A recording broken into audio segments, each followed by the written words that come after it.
So, hello, everybody, and welcome to the month of October. Oh my goodness. So, I have decided I'm going to probably push out a bunch of Q&A videos for the month. We're going to do this all at once and just kind of divide everything up. Easy peasy. Now, if you're new to my Q&A videos, Lord, showing my bra strap. If you're new to my Q&A videos, what we do is these questions come from comments, emails, social media. I write the questions down and then we just pick one and spontaneously answer it. So let's start for the first. Oop, I got two. Okay. Why do you work X amount of hours after your full time job? So I do live ops and I do that part time, about 20 hours per week. And there's a lot of reasons why I work a little extra, a little harder. One, I do like having more spending money. Two, another reason is because I do have bills and debts that I'd like to pay off to increase my credit score. And three, I firmly believe that everybody should have a 3 month savings fund that if you lost all your income, you would be able to pay your rent, utilities, bills, phone, internet, subscriptions, and whatnot for 3 months without being under pressure. So that is the reason why I work like that. Okay. How do you time bathroom breaks and coffee? So today I am with my raspberry tea. I finished my latest cup of coffee about an hour ago. And I like to work in the afternoons part time. So what I do is I get up in the morning, I have a couple of cups of coffee, I like to tidy up the kitchen, go to the bathroom, fix your hair. That's not real fixed. But I like to just kind of warm up to the day. It takes me a little while. I am not one of those people that can just spontaneously jump out of bed and be wide awake and ready to go. You know, I take some medicine to help me sleep. So, yeah, it takes a couple cups of coffee, like I said, stand outside, do a little housework here and there to kind of tidy up, and just kind of get things going. On my desk, I always have a cold drink, and then I will have a cup of coffee, which would be my third cup of coffee. So I have that ready to go. And then as I am working on the computer, I have sips of tea, sips of coffee, and if I don't have tea, it'll be soda, diet soda. Okay. Do you take regular work from home breaks? I do. So, working with live ops, you can choose to work with a variety of clients. Some are seasonal, some are year round, and you can schedule breaks as long as you commit to your monthly amount. So, earlier this year, I took a 2.5 week break. I stopped with one client and had not chosen the current client.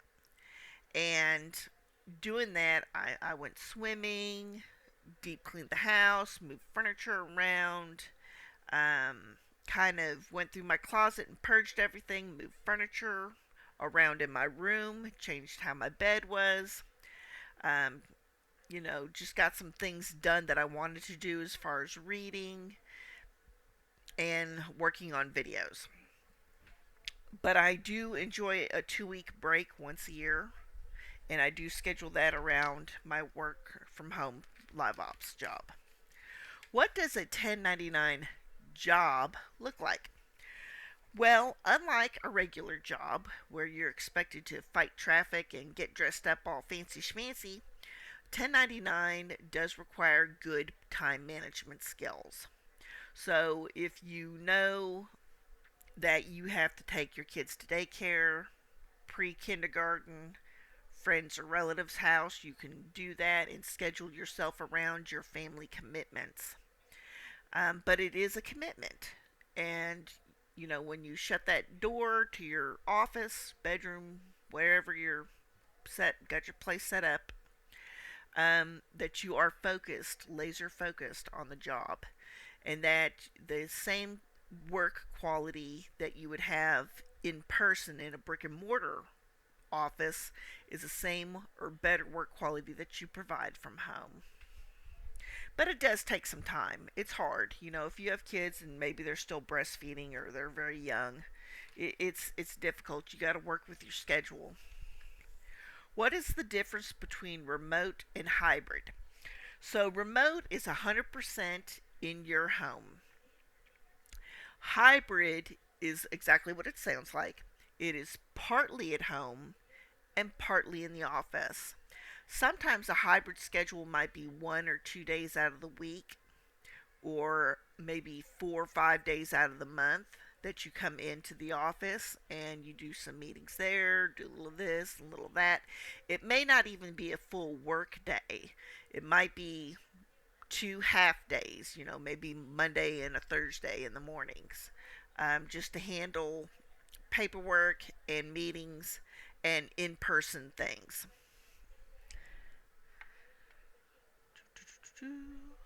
Okay.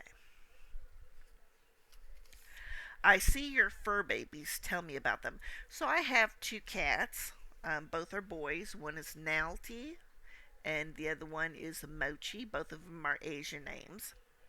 And Nalty is 4 years old, and Mochi is going to turn a year old this month. The third week in October is his birthday. We've had fosters in the past. As soon as I find a home, they get a home. But we've stopped fostering, and it's just the two cats. So they're very, very nice, and yes, you do see them. They do roam and have absolutely no sense of propriety. All right, let's try one more question. Let me see if I can get one. Here we go. How do I pick a live ops client? Well, that'll depend. I do have a video out in the live ops playlist about picking a client, which goes into a ton of detail. But you look at how much per talk time. You look at the peak times in months and days and hours. You look at the certification time. The shortest certification time live ops has is 4 days, and the longest I think is 4 weeks. And you have to remember, certification is not paid. Nesting calls are paid because they are live calls, but certification is not paid. You also need to look at whether this is your first client or it's going to be a secondary client. You may see that they require 20 hours a week. Another one may only require 15 hours a week.